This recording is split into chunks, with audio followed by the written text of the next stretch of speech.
शिला गुरुदेव की जय, श्रीमन महाप्रभु की जय, श्री हरि नाम संकीर्तन की जय, ग्रंथरा श्रीमद्-भागवतम की जय, श्री ब्रह्मर गीता की जय, गौर भक्त वृंद की जय, गौर प्रेमानंद हरि हरि बोल।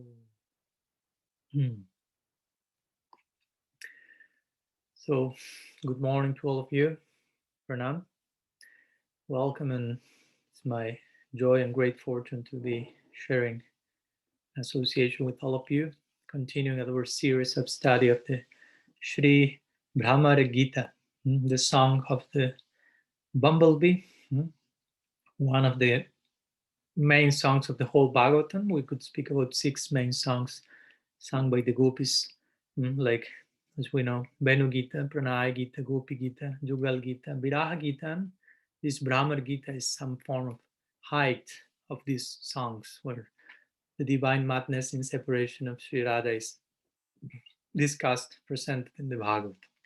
So today we are in our ninth session. We will be studying the fourth verse of Bhramara Gita, which corresponds with the 15th verse of the 47th chapter of the 10th canto of the Grantaraj Bhagavat Puran. But as usual, let's begin by sharing some brief summary recap of what we were discussing last week. The third verse of the Bhramara Gita, when Sri Radha speaks to the bumblebee, saying, "Oh bee, why do you sing here so much about Jadupati, the lord of the Jadus, in front of us, gopis, homeless people? These topics are all news to us. Better you go and sing about that friend of Arjuna in front of his new girlfriends," in Mathura, of course, "the burning desire in whose breasts he has now relieved. Those ladies will surely give you the charity you are begging." So in this verse, Sri Radha insults, basically abuses the V by telling him many things, beginning with the concept of sadangri. You are a six-legged animal, so you are an animal and a half. Animals are full by nature, and the more legs they have, the foolish they are, the more fool they are. So you are real foolish, fully foolish. And therefore you are not too intelligent. And what's the proof of that? The point is that you are coming and singing about the wrong topic to the wrong audience in the wrong place in the wrong moment. No criterion whatsoever. You're singing so much, not only wrong in quality in the topic, but in quantity. You're singing so much about the wrong topic. You're speaking about Krishna, which is Puran, old story for us. And you are doing Iha, here, it says, in the wrong place, in Braj, which is immersed in the misery of separation.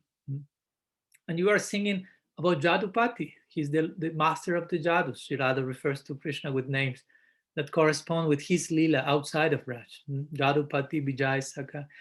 So he's the Lord of the Jadus. Better you go and sing about all those things to whom he's protecting now. I mean, he's Jadupati, go to the Jadus, go to Mathura, not to us, homeless people, uncivilized lady from the forest, not even from the village at this point, but from the forest. And on top of this, basically, Sri Radha says, you are singing wrong topics in a wrong place with wrong desha, kala, patra, time, place, circumstance. But on top of that, you want a gift in exchange. You are begging for some charity from us. Vishwanath Chakrabarti Thakur paraphrases Sri Radha saying, we won't give you even a handful of chickpeas because you are doing everything wrong from tip to toe.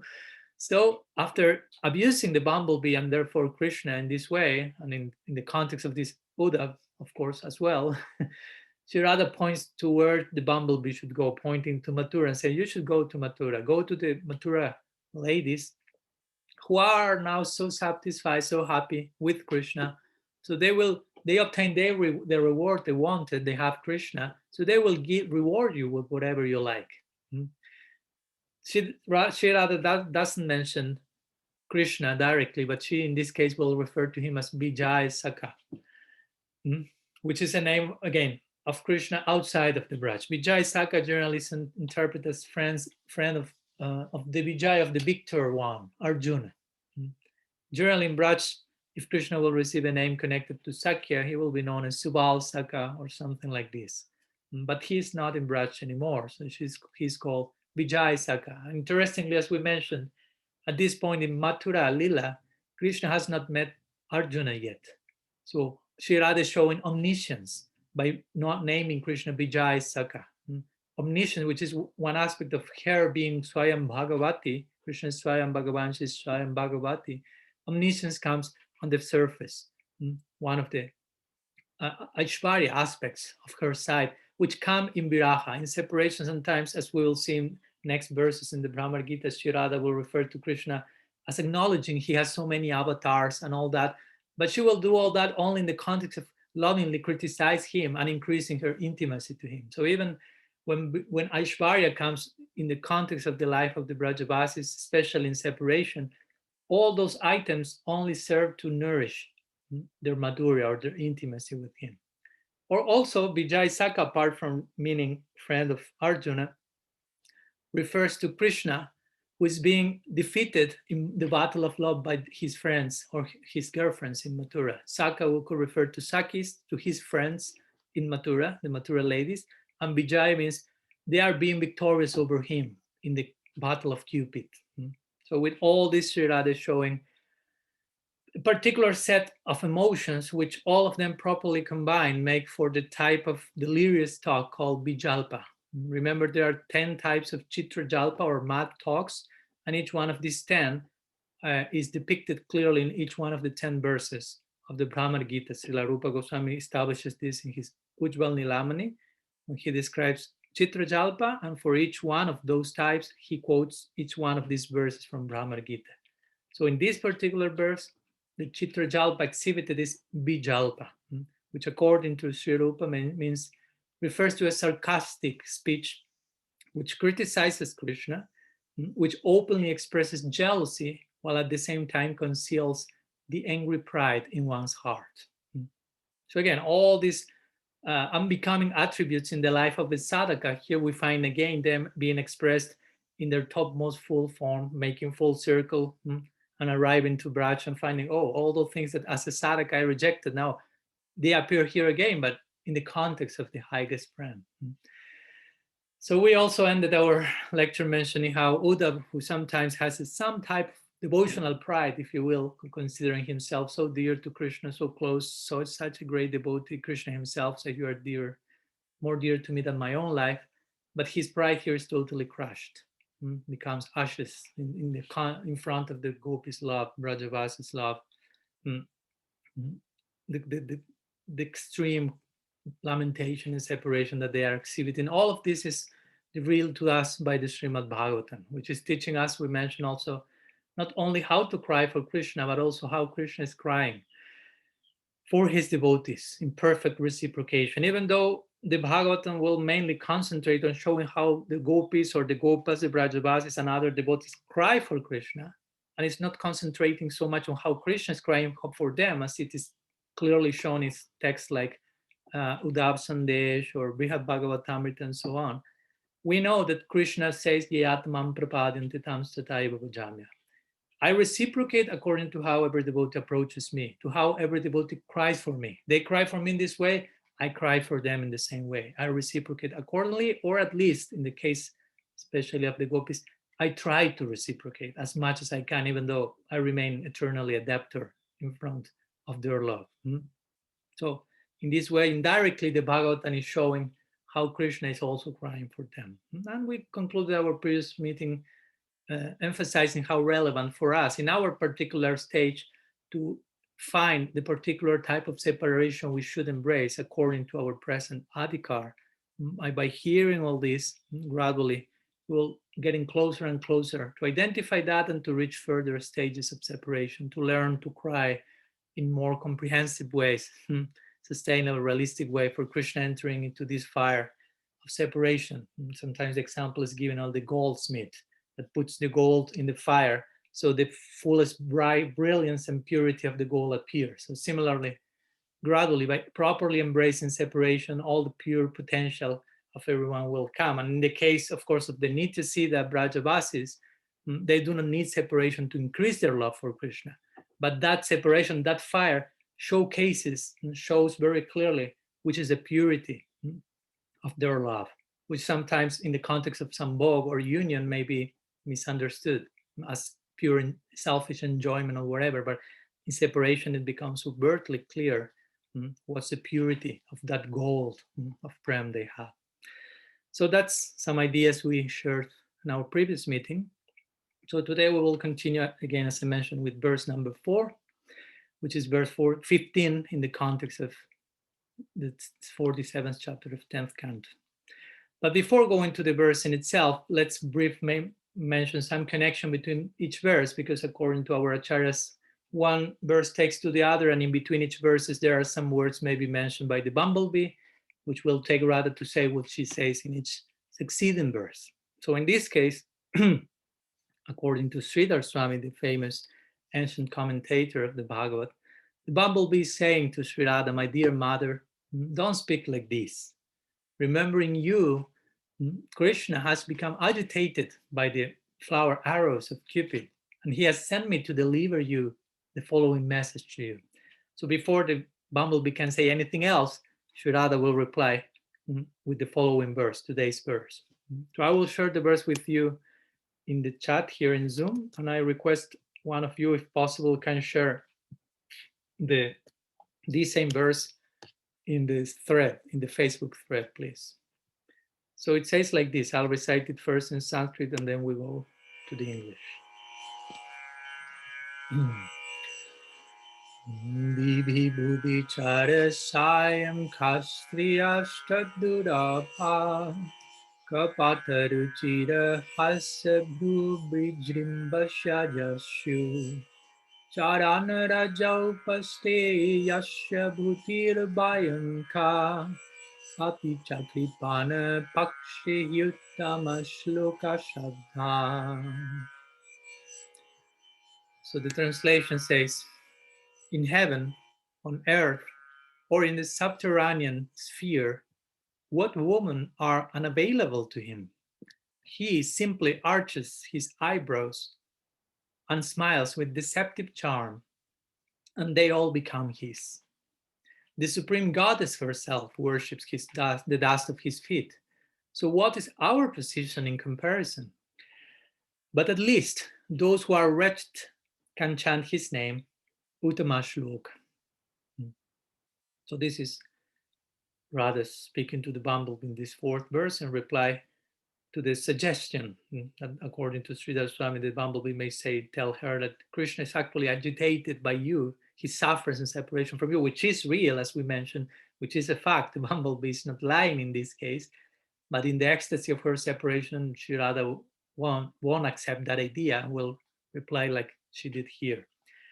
So let's go to the word by word meaning of this verse and then trying to unpack its context somehow or other. So first line says, Divi bhubi chara sayam kastriyas tadurapa. So Divi, bhubi, chara sayam. So in the heaven, Divi means the plane of the devas, divine plane, heavenly region, swarga. Bhubi means poma, bhumi, land, earth, or planet earth. Cha means also or and Rasayam refers to the subterranean sphere of the lower planetary system, sometimes called. So in these three spheres of existence, Kastriyashta Durapa. Katsriya. Ka means what? Striyas mean woman. Tat refers to him, to Krishna, by Krishna. And Durapa means unobtainable or unavailable. In other words, which ladies are unavailable for him in any of these three spheres in every part of the earth. Sri Radha here speaks as an earthling, if you will, of course, not identified like supreme goddess or something, by speaking from his own vantage point on earth, but also referring to the higher planets, the lower planets. In other words, the question is every woman, actually, she wants to say, every woman is available to him. And then she continues to explain why this is so in the second line, why every lady is totally available to Krishna. Kapata ruchira hasa bhru vijrimbhasya yasyuhu. So she starts with the word kapata. So kapata means like deceptive. Ruchira, charming. Hasa refers to his smiles, Krishna's smiles. Bhru, whose eyebrows. So he refers to these two directions, Krishna's smile, Krishna's eyebrows, and qualifies them by saying kapata ruchira. They are deceptive and charming.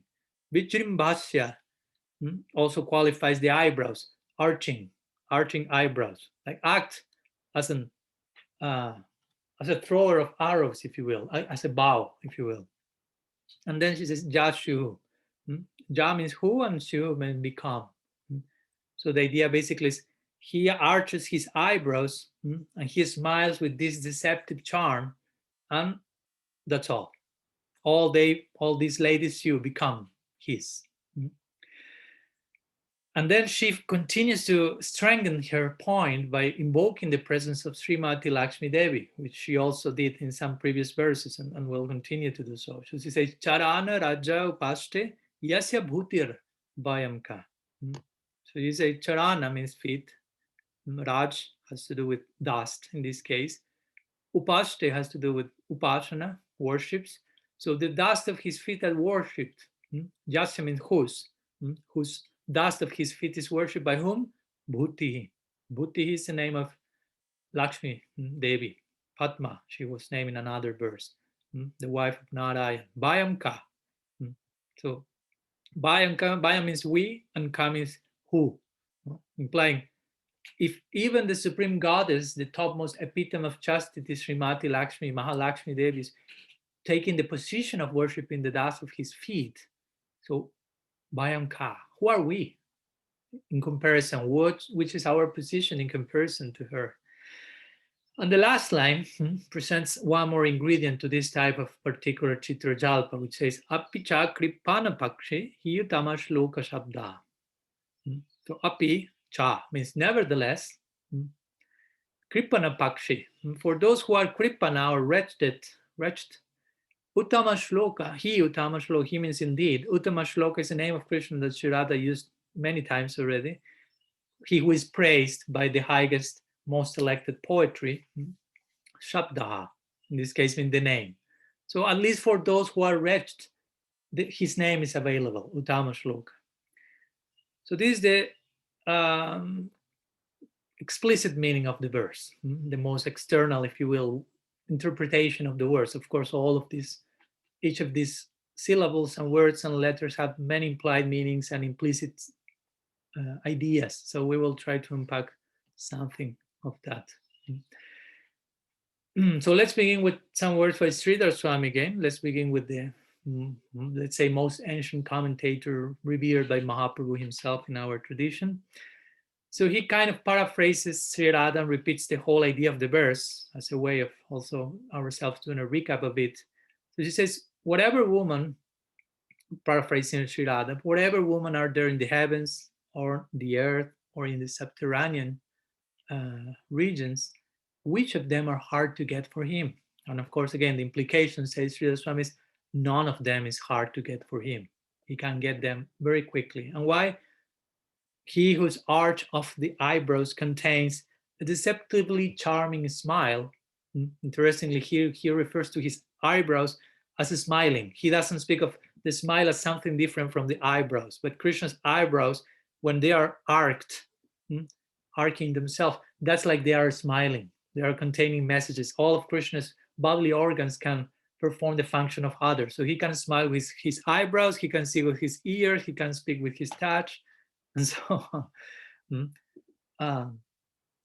Also, Sri Radha implies, according to Sridhar Swami, his lotus feet, to add to this furthermore, his lotus feet are served not only by ladies from these three spheres of the material realm, because still, if we speak about Swarga, Bhumi, Patala, Rasatala, whatever, all this is material existence. But now we are speaking about Vaikuntha. Let's go to Vaikuntha for a moment. And Krishna's feet, or the dust of his feet, even more, if you will, insignificant in one sense regarding the analogy, it's served by the goddess of fortune, Lakshmi Devi. We are going to Vaikuntha. So what are we to him? That's the implication of Sri Radha here. But even though this is so, still for a wretched, pitiable person, there still remains the word, Uttama Shloka. And this, according to Sridhar Swami, implies Sri Radha is telling to the Bumblebee, you should chant his name. Like implying, we won't chant his name, but you can chant his name. So now let's go a little bit more to the systematic explanation of this verse given to begin with by our Goswamis in his classical commentaries like Sanatana Goswami in his Brihad Vaishnava Toshani and Srila Jiva Goswami in his Lagu Vaishnava Toshani, as well as his Krama Sandarbha and Gopal Champu. And then we will conclude with Vishwanath Chakravarti Thakur's Salartha Darshani Tika. So according to Srila Sanatana Prabhu, Sri Radha is saying, in all the three words, what woman is unavailable to him again? Or another implication that Sanatana Goswami means that by this, Sri Radha implies all women should be unavailable to him. By asking this according to Srila Sanatana Goswami, but Sri Radha is saying that. Not only she's saying everyone is available to him, but she's also further saying no woman should be available to him. All of them should be unavailable because he's such kapata, kaitava, such a cheater. We know the consequence of that. So Sanatana Goswami says, by this Sri Radha is showing disrespect for Sri Hari. And again, we have to bear in mind, for us as sadhakas, we are taught to not offend Bhagavan, not disrespect him and so on. But here we are finding full circle. Well, all the things I'm become most becoming if they come from the lotus lips of someone like Sri Radha Mahabhav Swarupini. So according to Sanatana Prabhu, Sri Radha continues saying, speaking to the bumblebee, not only you are worshipping him, but wherever there are young women, they fall under his control. And what's the reason for that? He's moving his eyebrows while smiling attractively, full of deception. His smile, his eyebrows, whatever movements he has in his bodily organs, all is like fully impregnated, fully pervaded by deception. And the bumblebee may reply to this according to Sanatana Prabhu, why you are saying that? I mean, I have the proof that he's not a deceptive person, because the most beautiful and chaste of all ladies, Sri Lakshmi Devi, she's worshipping Krishna's dust of his feet, the dust of his feet. Again, she's taking such a menial position to serve the dust, not even his feet, but the dust. She's known for serving the feet of Narayan in Vaikuntha.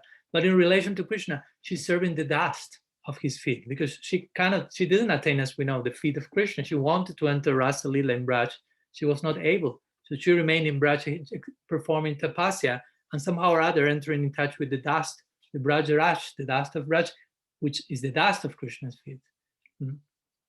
So if the bumblebee gives this argument, Krishna is not a cheater because Lakshmi herself is worshipping the dust of his feet. Sri Radha will say, well, if Lakshmi chooses to worship the dust of Krishna's feet, let her do that. What is that to us? And she's just one among many of us. So according to Sanatana Prabhu, here Sri Radha is showing pride and hatred towards Krishna in the context of divine love, but also disrespect towards Lakshmi, as she did previously, and she has the right to do so, no problem. Lakshmi is Sri Radha's partial expansion, so she can speak in those terms, ecstatically. Sri Radha continues according to Sri Sanatana Prabhu, for helping the miserable, there is only the name or fame of Uttama Shlok. So now comes the meaning of this last line. Because he ignores the miserable, his fame, which causes his name, and so many people singing to him, Uttama Shloka means he's praised by so many, but by him not acting according to his name, his fame as Uttama Shloka is destroyed. So one should not sing about him. That's the idea of Sanatana Goswami. Yes, he's called Uttama Shloka and people chant his name and praise him, but actually Uttama Shloka means he's praised by most exalted poetry. But why he's praised? Someone is praised with the topmost verses, because that person is a friend to the wretched. But he's not acting like a friend of the wretched people. We are suffering so much in wretched, and he's doing nothing for us. So he doesn't deserve such a name, Sri Radha implies, in loving anger. He's miser or a cruel person. Here the word kripanapaksha in this verse, which generally is understood in relation to those who are wretched. Sri Sanatana Goswami puts it in the context of Radha referring to Krishna as he is a cruel person. Kripana means miser also. Because why? Because he's not given happiness by showing himself. He's not appearing, he's not following his promise, I will return. And therefore, his name Uttama Shloka is false. So only the biased servants he has will call him by that name. So again, Sri Radha is criticizing Krishna with hatred. But again, indirectly, remember, she loves Krishna in Parakiyava. Parakiyava, romantic love, is indirect. All the things are saying in a roundabout way. To actually what she's saying through all these things is, Krishna, come to us right now. We need you. We want to serve you. We want to give ourselves from tip to toe for your pleasure. That's all that Sri Radha is actually saying to Krishna in separation. But externally, it takes the forms of apparently the opposite, something else. One last idea that Sanatana Goswami gives in connection to this last line is that Sri Radha will say, since he's known as Uttama Shloka, one should not ignore him. He's the best of all people. So interestingly, here Sanatana Goswami gives the opposite meaning, where Sri Radha is praising Krishna, glorifying him, because that happens also in the ecstasy of her divine madness. In one verse, she will be criticizing, insulting Krishna, and some other verses after, as we will see in future verses of Bhramara Gītā, Sri Radha will praise Krishna and glorify his qualities. So coming from one side to the other, of course, all of this is in the context, all these changes of moods are there because of unmad, or madness. In next verses, that will be even more explicit. So Sanatana Goswami gives a hint of will come more explicitly in the next verses by interpreting this last line according to some different possible meaning. So going to Srila Jiva Goswami, he will present, of course, some similar ideas that his senior, Sri Sanatana Prabhu, but also he will, of course, present his own contribution. So he mentioned that here Sri Radha will give up her pretense of anger because of the nature of unmad and will act as a kalahanta. Kalahanta means a remorseful woman after her lover has left. This is one kalahantarita, one symptom of divine madness in a reaction in divine separation, romantic love. The lover has left for whatever reason, and the lady maybe acted in such a way in man or some other mood of jealousy, and the lover left, so she repents for acting like that now that the lover is not there. So Jiva Goswami points in this direction by saying, what is our position? By rather saying that in this verse, Jiva Goswami mentions she is speaking of service while accepting the lowest position. So with humility, she's lamenting she has no chance of being there with Krishna. Or that's one possibility, but the most usual interpretation of this verse, and Jiva Goswami also will go there, is this verse can be taken as an expression of Radha's anger. Again, anger not as we know it, but anger not in the context of Maya Shakti, anger coming out as a result of divine exalted prem. So the bumblebee may argue to Sri Radha, as Sri Swami mentioned before, if he is so deceptive, why you were not careful about his deceptiveness? But Sri Radha will deny fault on her part, Srila Jiva Goswami says, and she will say, well, we have been given up Krishna. We have been given up by Krishna. We didn't give up here. We have been given up by him, and which was the reason we were totally bewildered by him, but some type of magical power, if you will. And then it's when she speaks about his smile and his eyebrows. So Jiva Goswami says, at that point, she will speak this verse with hatred and humility, describing he has a smile, crooked brows, crooked smile. Everything in Krishna is crooked. Tribanga Lalita. He's crooked in three places, but actually, Sri Radha in this moment will say everything about him is crooked. Eyebrows, smile, feet, heart, mind, psychology. Everything is crooked, and everything is full of kapata. Kapata means charm. Therefore, no woman is unavailable to him. All ladies are captured by his bait. Or, again, he's available. Another idea is not only women are available to him, but he is available to all women, heaven, earth, and lower planets. So this is another possibility. Ladies are charmed by him and available, but he also makes himself available to enjoy with all these ladies. So by this, Jiva Goswami says, Sri Radha shows envy, which again, for sadhaka is the most unbecoming thing to embrace. But here we find, oh, envy can find its place in the lila. It's becoming. And Sri Radha's conclusion here is, ultimately, Krishna is, he cannot be controlled. That's his nature. He's too crooked, and we have been captured by him. Like the gopis say in the Gopi-gita, you may recall when we studied this, Prahasitam priya prema vikshanam viharanam chate dhyana mangalam rahasi samvido jahridis prisa guhakano manaksho vayanti. With his smile, he captured us. With his loving glances, he captured us. With his confidential secret conversation, he touched our heart. But all that was in the context of cheating, and now we are suffering in misery so much in separation from him. But again, with this, they are expressing how much they love him, how much they long for him, how much they need his presence so they can express their whole identity in service to him, because that's who they are. Their identities here are only the identities of service to Krishna. So without Krishna, they have no sense of identity, no life, basically. So then Sri Radha continues, according to Srila Jiva Goswami Prabhupada. People define good qualities of Krishna's body in terms of the illusion created by his smile, eyebrows, and other features. So when people glorify Krishna's body, that will be in terms of how magic they are, how much they capture one, how much they charm one, how much they cheat one. But in Krishna's mind, there is only the power of illusion. He's a great magician. But we are saying this out of compassion, Sri Radha says, according to Sri Jiva, not out of hatred, like implying she's speaking to the bumblebee. So you should go back to Mathura and instruct all these ladies that are charmed by him now about his real nature, about what's going to happen in the near future. And she gives the famous analogy: a person who has been pierced by a thorn can prevent others from being pierced.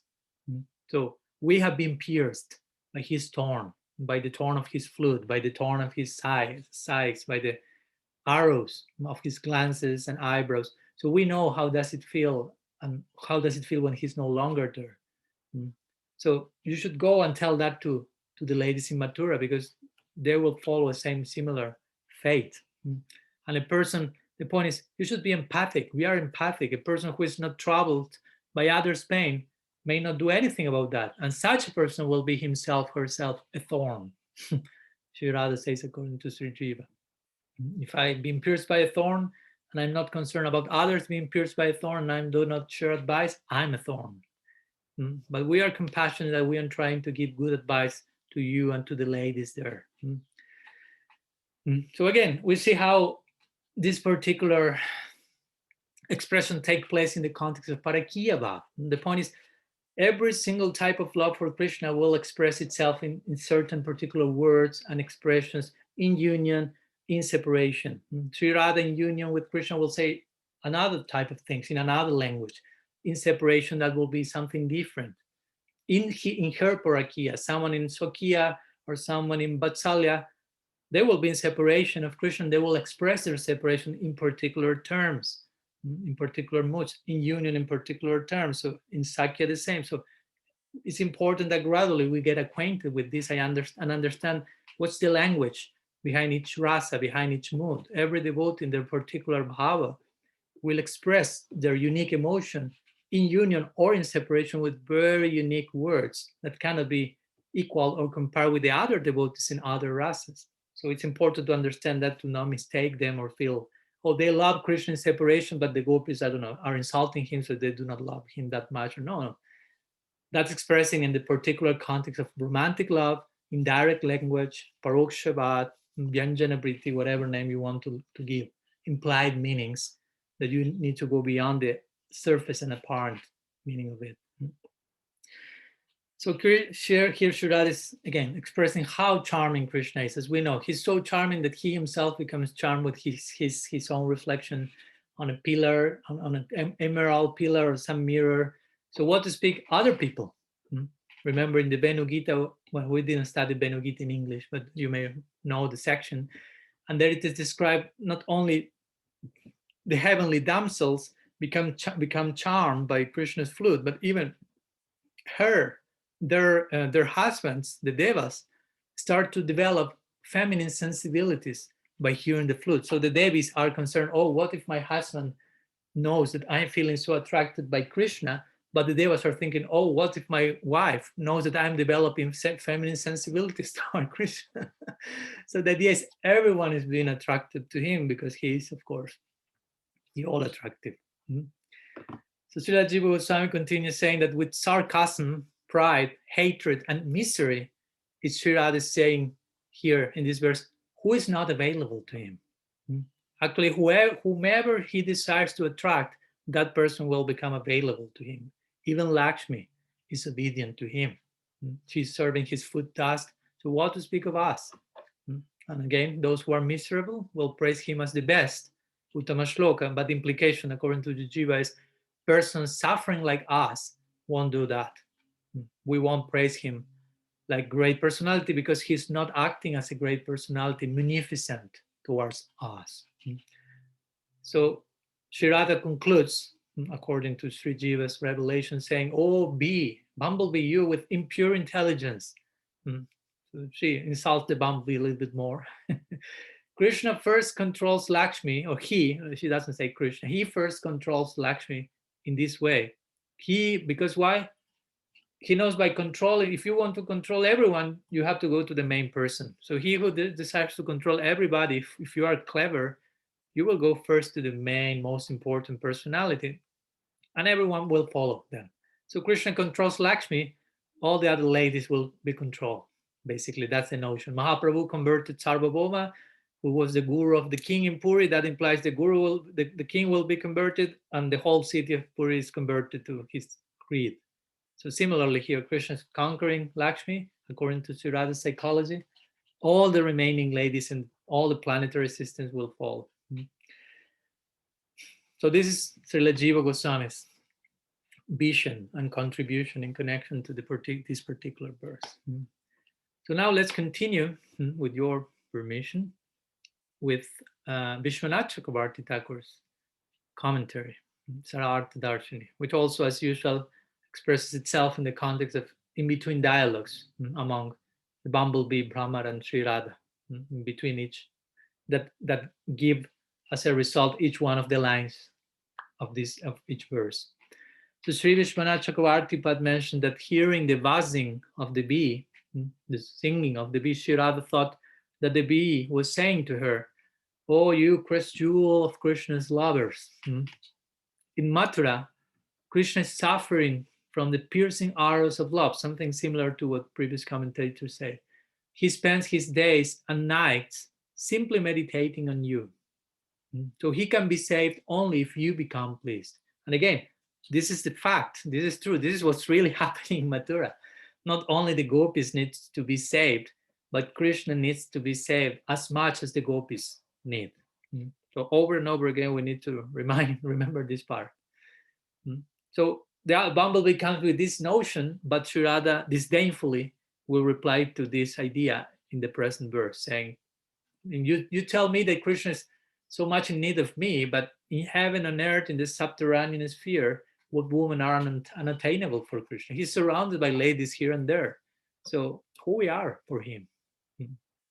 That's the implication. And a further implication that Vishwanath shares is Sri Radha will tell to the Bumblebee, I know perfectly well that Krishna is, he's a Lampata, as Mahaprabhu says in the last verse of Sikshastakam, in the mood of Sri Radha. He's a womanizer, he's a playboy, and nobody knows this as Sri Radha. So she has full right to say so. So she says, I know perfectly well Krishna is addicted to ladies. He cannot pass a single moment without the company of young woman. If Krishna can't meet, but if Krishna for some particular reason is not able to meet any woman whatsoever in Mathura, then it is good that he meditates upon us. She speaks with some divine pride. And he tries to satisfy us by sending a messenger like you to bring us there. to Mathura. Of course, the implication is we will never go there. They will never go out of Braj, as we know. So don't tell us that the woman in Mathura, who are of a Kshatriya caste, will not accept a person of the cowherd birth, like Krishna. Krishna is a Vaishya. The ladies in Mathura are Kshatriyas, Kshatriyanis, feminine. Because again, nobody is unavailable to him in all three worlds. All three worlds. Even from other planetary systems, as she mentioned here, demigoddesses, the Devis in heaven, the Nagapatnis in hell, all of them will give up their husbands. It's just by chance Krishna appears before them. So what to speak of the woman of an earthly woman of Mathura? That's the point here. So for obtaining these ladies, actually Krishna doesn't need to depend on any, Vishwanath Chakravarti Thakur said, any pious deeds, monetary payment. Just he has to take shelter, if you will, on false pretense. False smile, charming, deceptive, arcing of his eyebrows, and all ladies will be fully his. And again, as a result of such a trickery, all the Devis on Sarga, all other women in other sections become the property of Krishna and no longer belong to their respective husbands. And what's the price they pay? Simply for the praise of his deceptive smile. They sell themselves to him. They abandon their own husbands.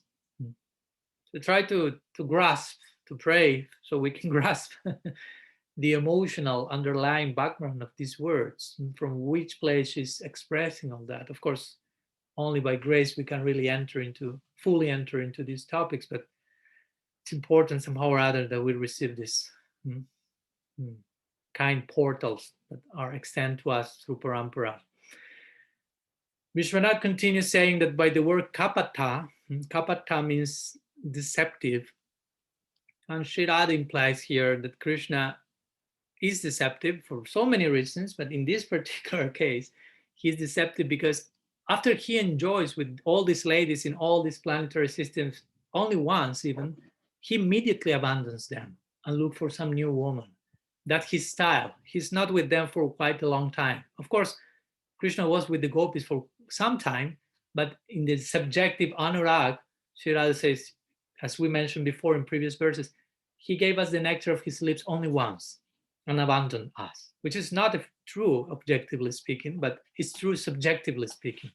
So she projects her own bhava into these other cases and saying, he does the same with every single lady. He takes them, uses them only once, and continues his journey like a bumblebee taking pollen one flower, goes to the next.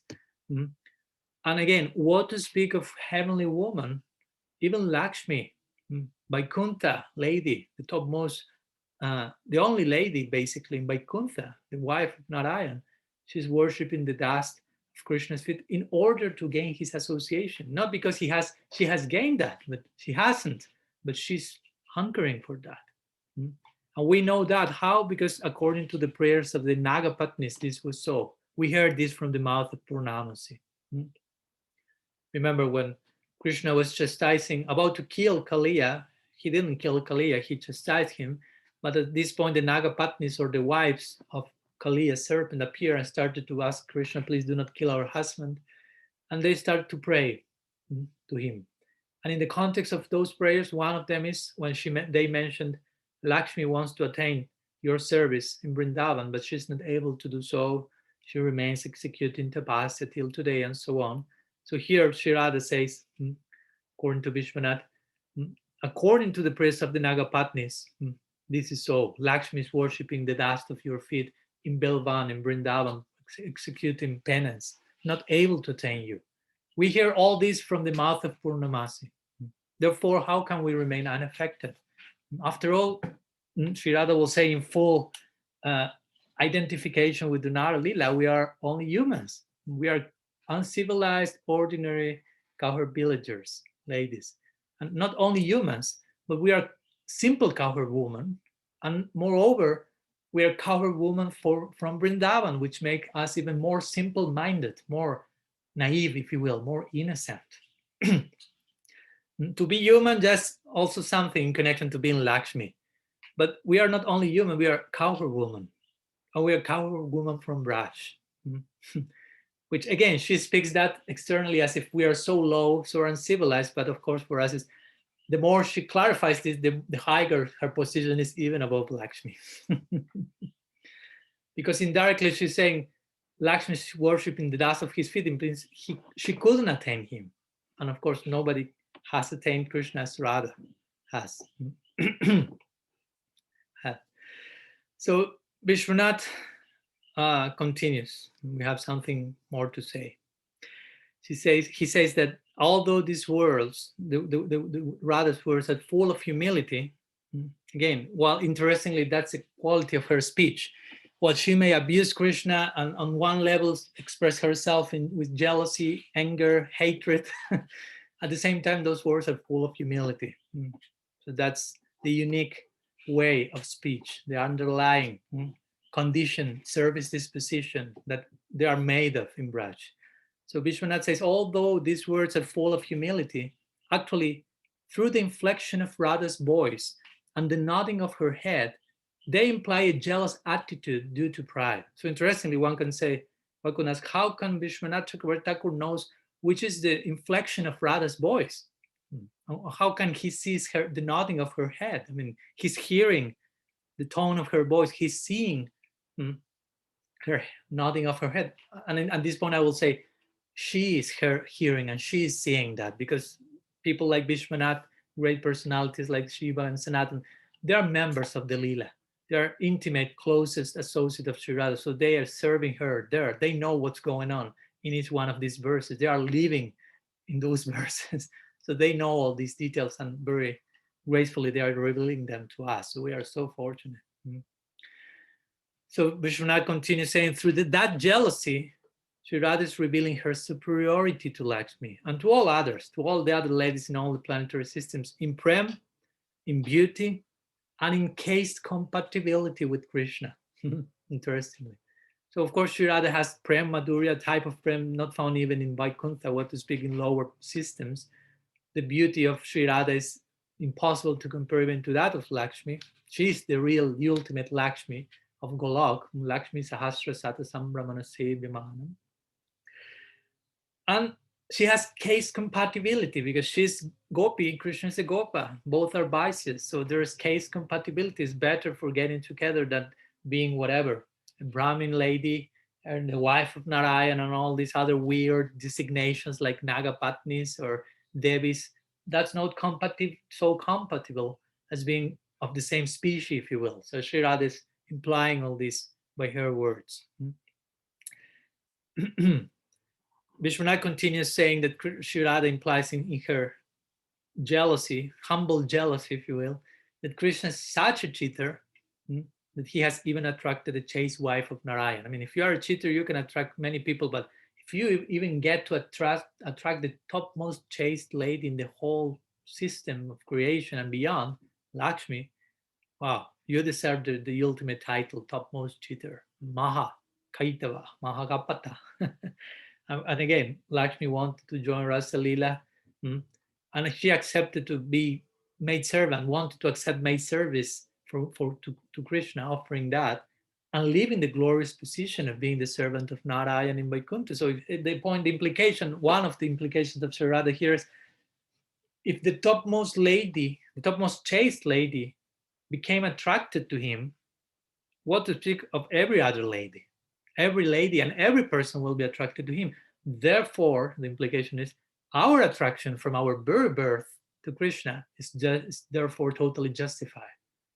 Even though our love is forbidden, is secret, is parakia, is not approved by the social dynamics of the village, we see that everyone is attracted to him.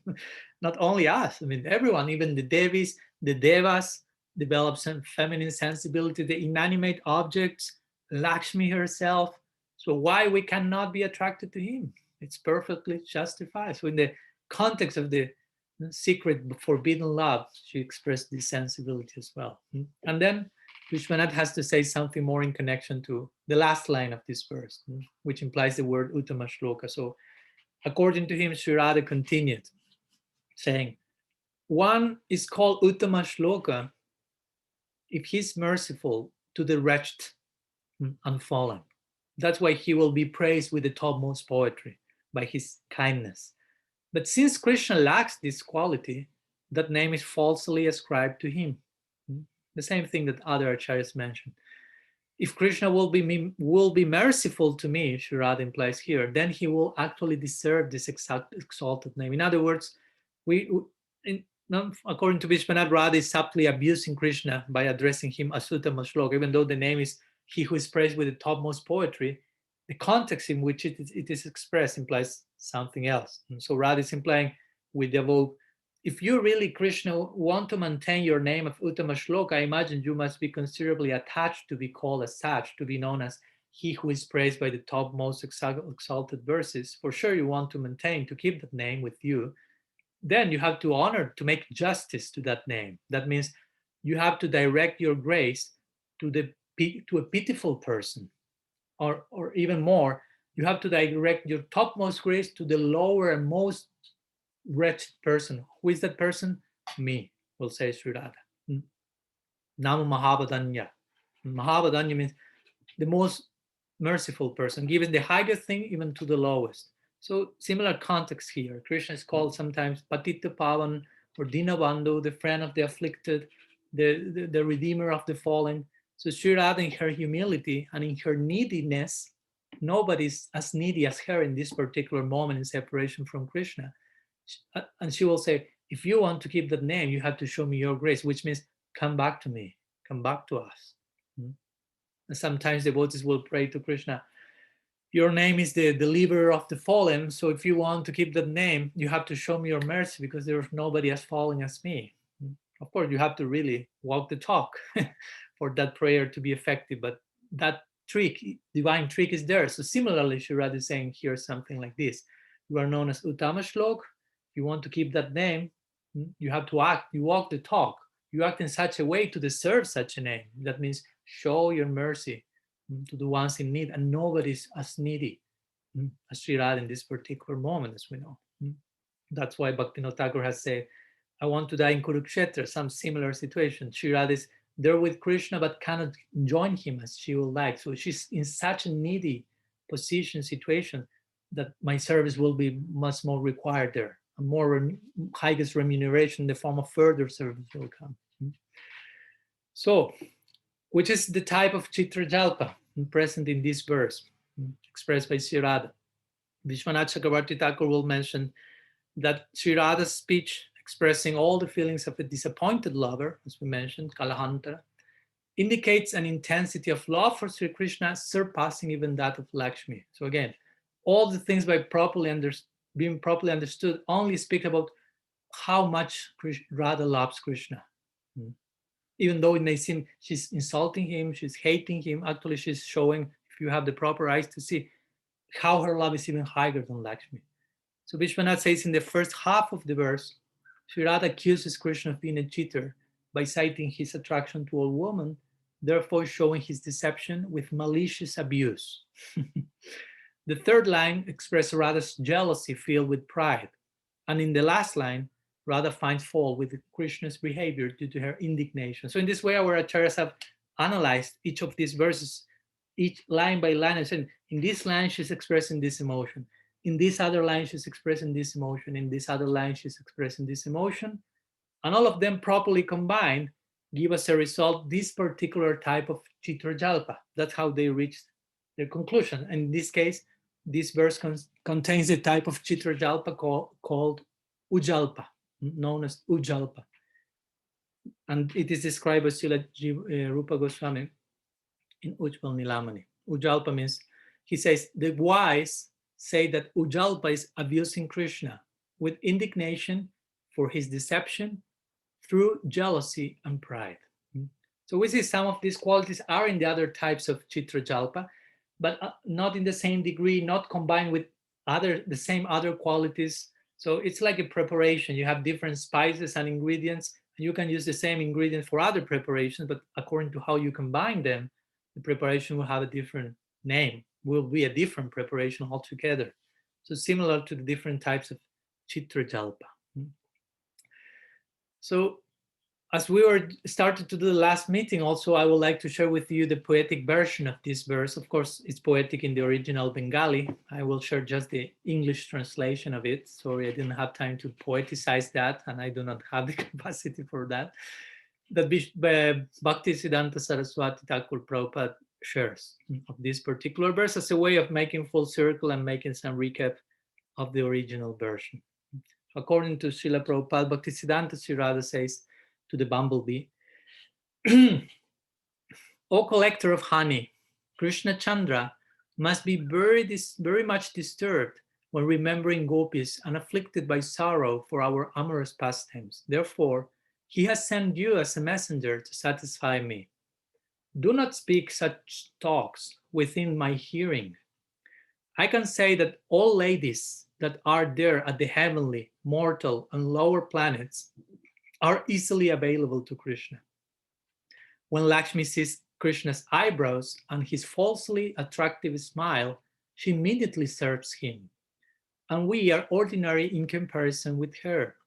Yet, although Krishna is a cheater, he all of a sudden becomes liberal. Tell him, who is merciful to the poor, that he is known by the name Uttama Shlok. So it's important to enter into the mood of how romantic love is expressed in separation. When she's saying, tell him who is merciful to the poor that he's known by the name of Uttama Shlok, means remind him about the implications of his name and how he should make justice to that name by coming to us.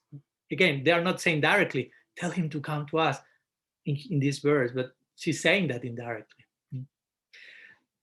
So again, interestingly, we find this unique language in Braj where God is abused, but at the same time, the highest love is being expressed.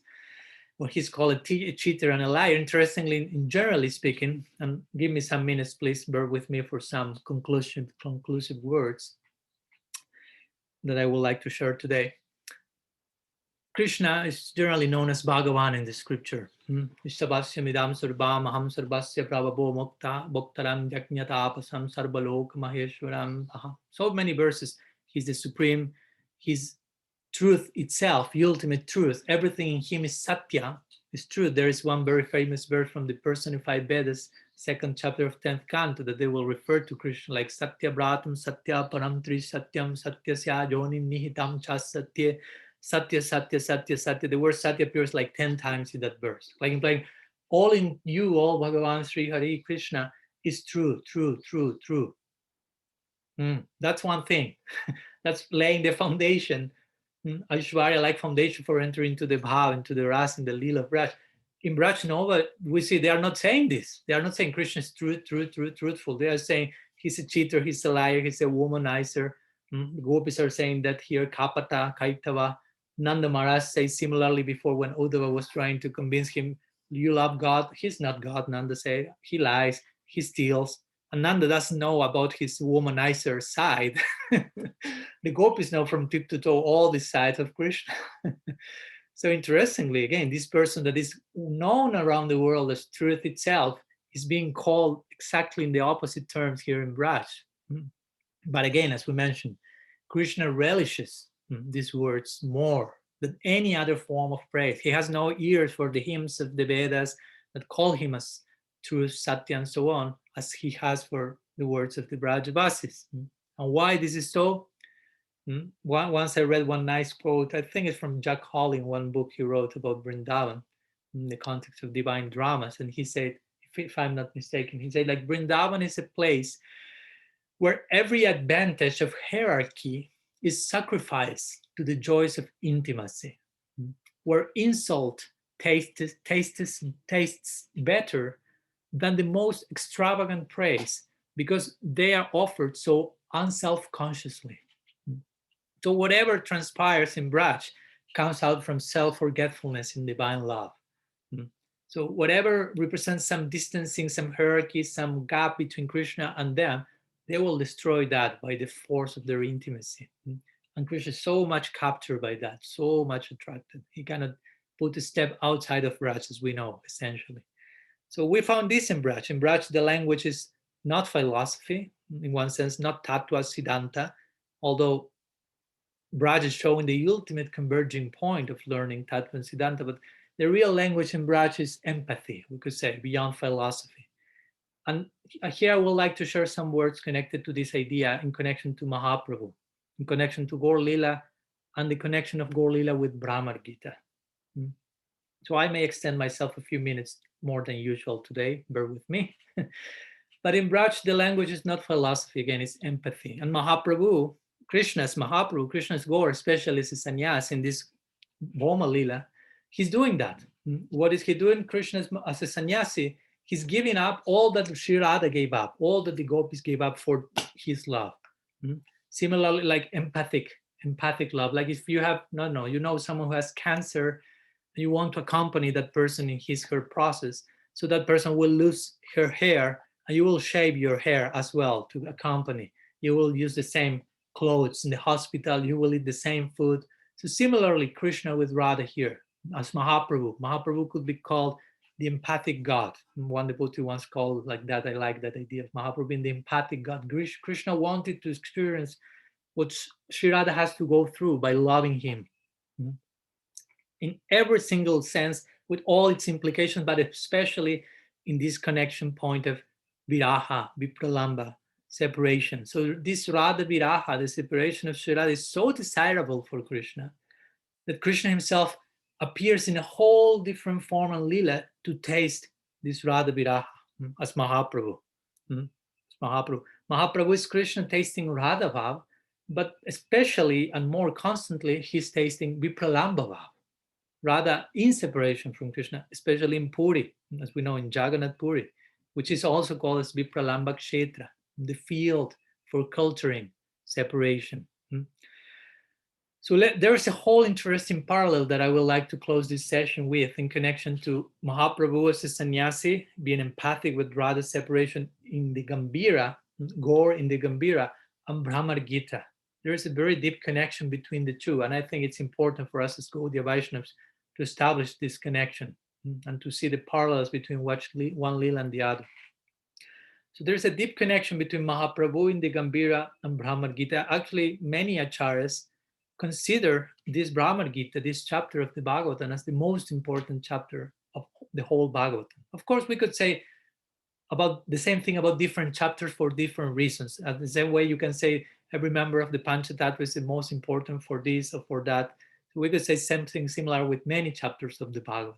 But we can make a case for the Bhramara Gītā being the most important chapter of the whole Srimad-Bhagavatam. Because why? Because it fully corresponds with the mood of Sri Chaitanya in the Gambhira. In these last 12 years, when he's immersed deeply into tasting Radha Bhav in separation.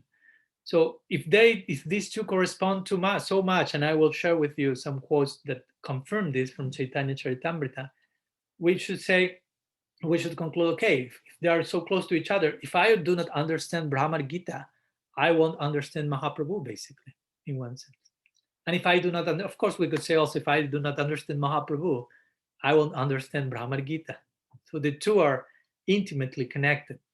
So let me share with you 4 verses from Chaitanya Charitamrita which show this. They appear in the Antya-lila, 4th chapter, and these are verses 12 to 15. So they say like this.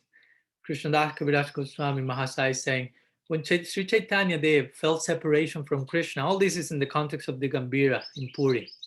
When he felt separation from Krishna, the mood of Radha, his condition exactly corresponded to that of the gopis in Vrindavan after Krishna's departure from Mathura. So still he's not saying Radha in the Bhramara Gītā, but gopis in Braj after Krishna went to Mathura. That could be something else, but now he will get more specific. The lamentation of Sri Radha when Uddhav visited Vrindavan gradually became a feature of Sri Chaitanya Dev's transcendental madness. So now we are getting more specific. The lamentation of Radha in front of Uddhav refers to Bhramara Gītā. That's the section. Sri Chaitanya's emotions exactly corresponded to those of Sri Radha when she met Uddhava. So now it becomes even more specific. Before he said, the lamentation of Sri Radha gradually became a feature of Sriman Mahaprabhu.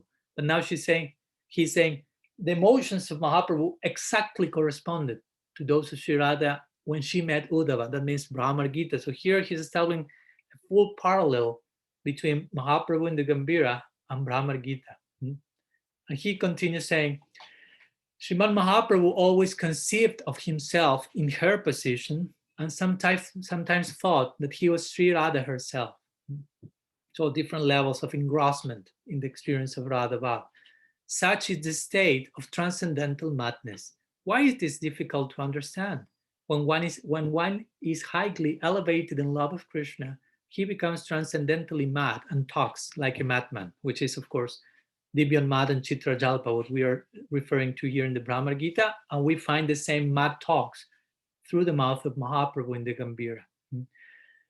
So again, why Mahaprabhu's condition corresponded exactly with Sri Radha? Of course, we can say, yeah, it corresponds. We have established that, but why? Because again, as we mentioned, he has to repay his debt to the gopis. Naparayam niravadya samjudam.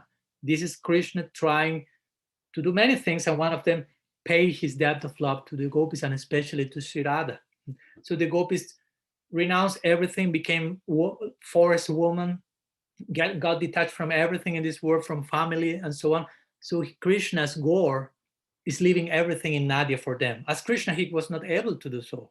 He cannot leave every one of his devotees, his dearmost, for them. But as Gaur in the Antya-lila, in the Puri-lila, he's leaving everyone in Nadia for them. He's accepting sannyas, and he's leaving Navadvip and entering the Gambhīra, entering Puri, trying to go through that type of divine detachment in love. And so this has to do with the internal purpose for Mahaprabhu's sannyas. In an external sense, we can say, yeah, Mahaprabhu's sannyas is for receiving attention and respect from the society, so he can establish the Yuga Dharma, blah, blah, blah. But there's also, again, in connection with the inner purpose for Mahaprabhu's descent to his sannyas as well. So again, we know that the gopis before told to Uddhava, Krishna sent you here to Braj because of Krishna's parents, not because of us. And they say that even to sannyasis it is difficult to abandon their family, but Krishna abandoned us all. But we see that Krishna, as Mahaprabhu, he demonstrated and he clarified this topic. He demonstrated how much he loves the gopis, how much he loves Sri Radha, by abandoning his own mother, Sachi Devi, by abandoning his own wife, Vishnupriya, which in this case, Vishnupriya represents the Mathura ladies. So Krishna is leaving all these Mathura ladies for the Braja Gopikas, and demonstrating by this how the love of the Braja Sundaris is higher even to the love of Krishna's own mother, objectively speaking. So again, we see Mahaprabhu as Krishna as Mahaprabhu. He's not a mamachari, what we will say, but he's leaving even his own mother, his own wife, everyone in Nadia, accepting sannyas and going through this experience. So he left his parents to reciprocate with the gopis by he himself leaving his parents as a sannyasi. Lochandas Thakur calls this type of renunciation, this sannyas of Mahaprabhu, understanding its inner meaning, as Adbhuta sannyas.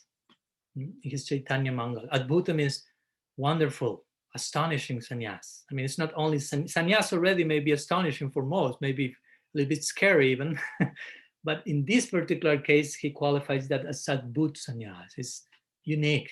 All the implications and the underlying background connected to the main purpose of Mahaprabhu's descent. So Mahaprabhu, to demonstrate his love for Sri Radha, did not only accept sannyas, as we know. He went to Puri, and then we could say he opened a school of love. He opened the University of Braja Prem in Sri Puri Dham. The director of this university is Radha Bhav, who makes Krishna dance, as we know, Amishisya Guru Nad Radhikar Preman Mad. The first student in the university is Mahaprabhu himself, and the tutors there, the professors, are Swarup Damodar and Ramananda Roy, who will join Mahaprabhu in the Gambhīra, as we know.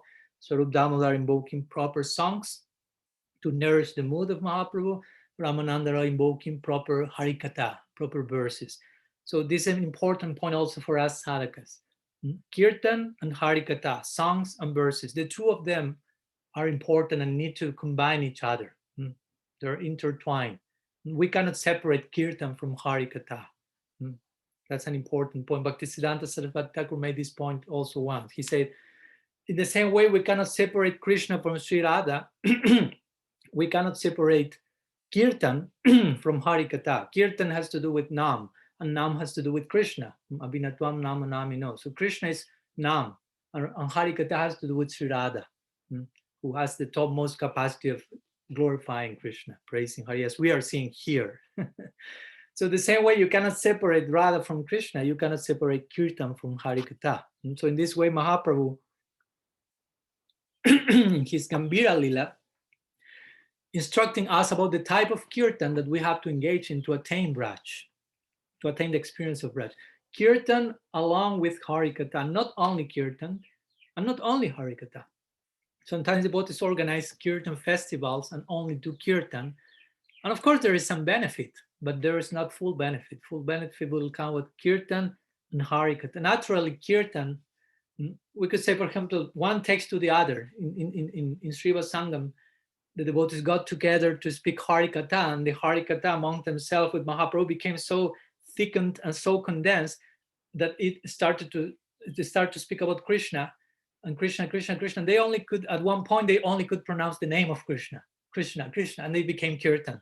So the Harikatha intensified to a point that it converged into the form of Kirtan, exploded in that way. Only the name of Krishna remained. But we could say the opposite also. After enough Kirtan, glorifying the name of Krishna, naturally came the necessity of saying something more about that, even though it's never enough what we can tell. So in this way, Harikatha should take us to Kirtan. Kirtan should take us to Harikatha in a circle way, irresistibly. So an important point to establish. So going back to the university analogy, we have these directors, teachers, Swarupa Ramananda, Mahaprabhu, first student. Main textbook in this University of Prema in the Gambhira, of course, is the Srimad-Bhagavatam. In this important place, Gambhira, where we could say the whole kirtan of our Sampradaya culminates, again, the converging kirtan point. So the Bhagavat is the main textbook, but there are some other important books, textbooks from the university, like Krishna Karnamrita, the poetry of Vidyapati, the poetry of Chandidas, the poetry of Ramananda himself, Ramananda Roy, and Jayadev Goswami's Gita Govinda. These 5 authors were especially relished by Mahaprabhu in the Gambhira. So it's part of the textbooks of the university. Generally, we do not, or at least most of the devotees do not study these books in depth, or some of them.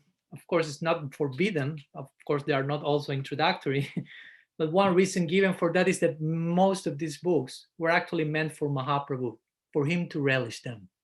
Even though the authors were born before Mahaprabhu, we conceive as Gaudias that these authors were inspired years before by Mahaprabhu, before his own birth, to write these books. So eventually he could come and relish them in the Gambhira. Of course, because of that, we're worshiping them. And of course, eventually with proper adhikar qualification, we can also go deep in that.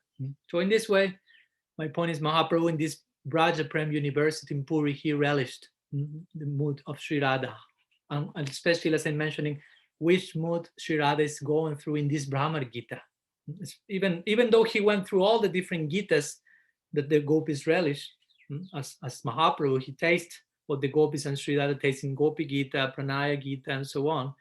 Especially it is mentioned this connection with the Bhramara-gita, because the Bhramara-gita represents the height of Sri Radha's bhava in separation.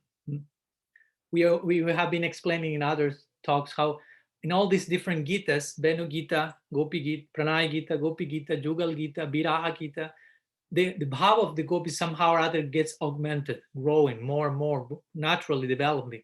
So in this sense, by following this sequence, we could say that here in the Bhramara Gita, we found this explosion, if you will, of topmost bhava of Sri Radha in separation. And one last thing I would like to mention before finishing, before we go to, if you have any questions.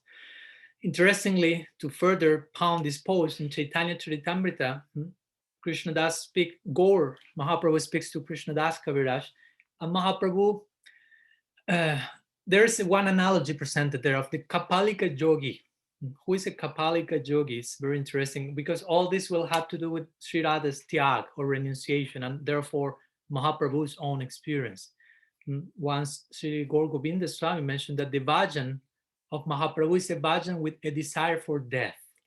So please do not share this with newcomers that come to for the first time to Sunday feast.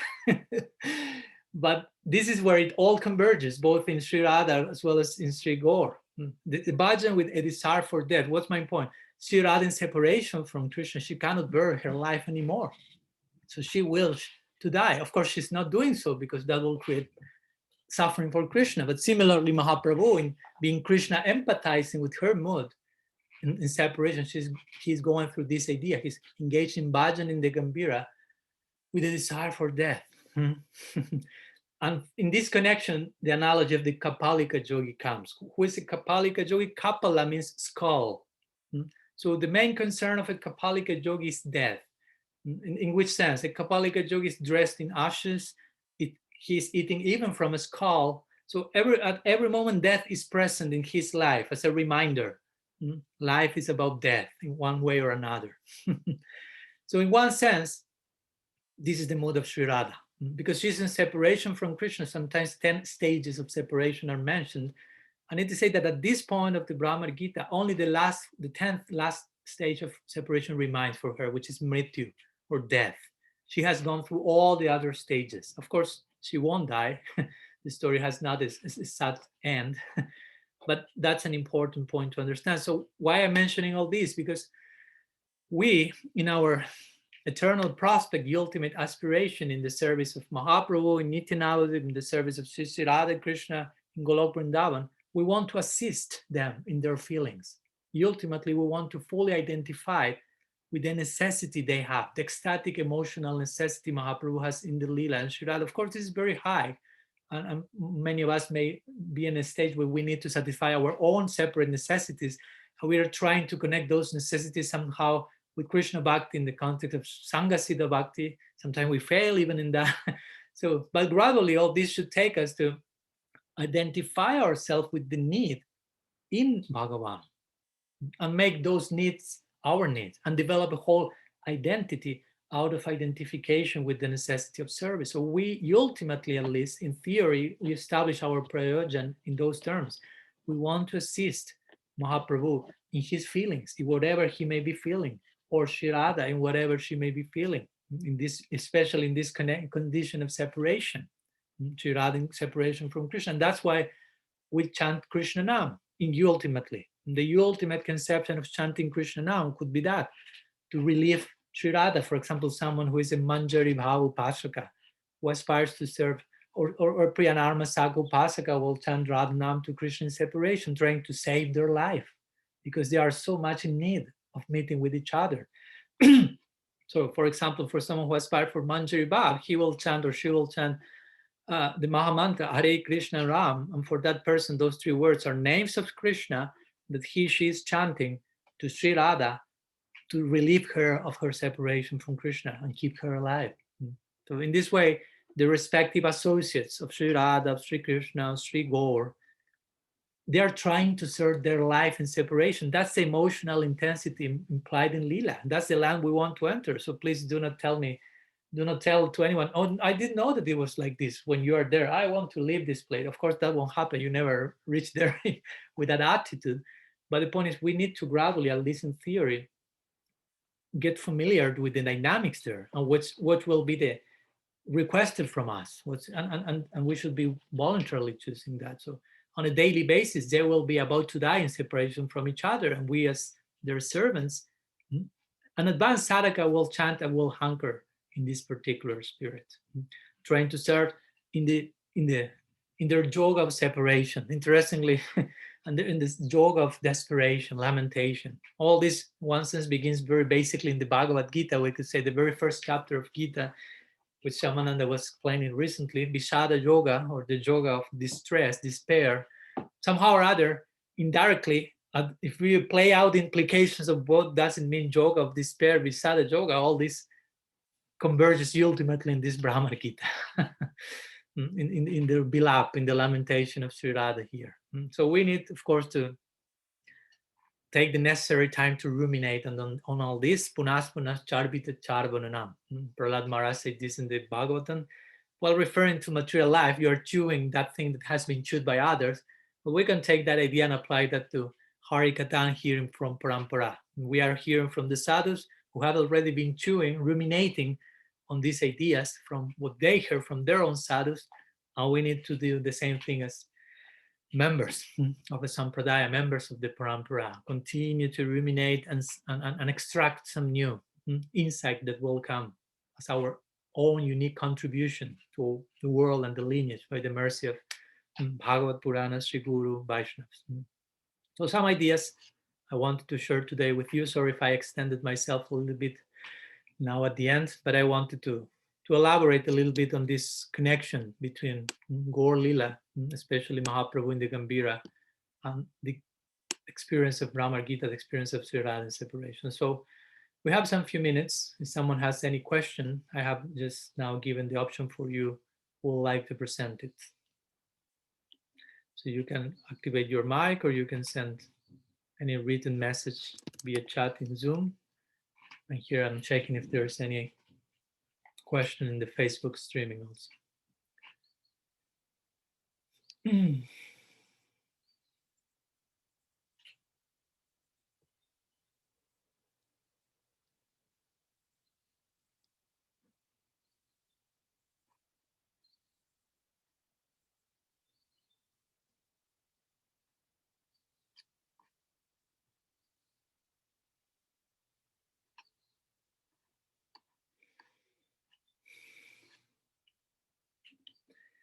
Okay, seems today all of you are speechless, like Uddhav must be at this point while hearing all these words by Sri Radha, so it's okay. You are justified and you are maybe ruminating all that we have heard, and we have our whole eternity to continue pondering and ruminating on this unending topic. So thank you so much for your time, for your presence, for your patience and your attention. And hope to see you very soon. And we, of course, conclude our series, our lecture today, as usual, by invoking the pranam mantra that Uddhav himself invokes when he leaves Braj, glorifying the power of the dust of the feet of the Braja Gopikas, perpetually offering his pranam to that, whose kirtan has the potential of purifying every living entity on all the three planetary systems. So we pray also to be just sprinkled and touched by one particle, one foot speck dust drop of that powerful kirtan and make our life successful. Vandinanda Brajastrinam Padarenu Abhikshnasa Jasam Harikatadgitam Punati Bhuvanadhyam. Srila Gurudev ki jai, Srimad Mahaprabhu ki jai, Shri Harinam Sankirtan ki jai, Grantara Srimad-Bhagavatam ki jai, Shri Bhramara-gita ki jai, Gaur Bhakta Vrinda ki jai, Gaur Premanand Haribo. Sripad Bhakti Pranaya Padmanabha Maharaj ki jai. Kalpataru Vishtagripa Sindhuvyaiva cha Patitanam Pavanibhyo Vaishnavibhyo Namo Namaha. Ananta Koti Vaishnava Vrinda ki jai, Gaur Gaur Hari.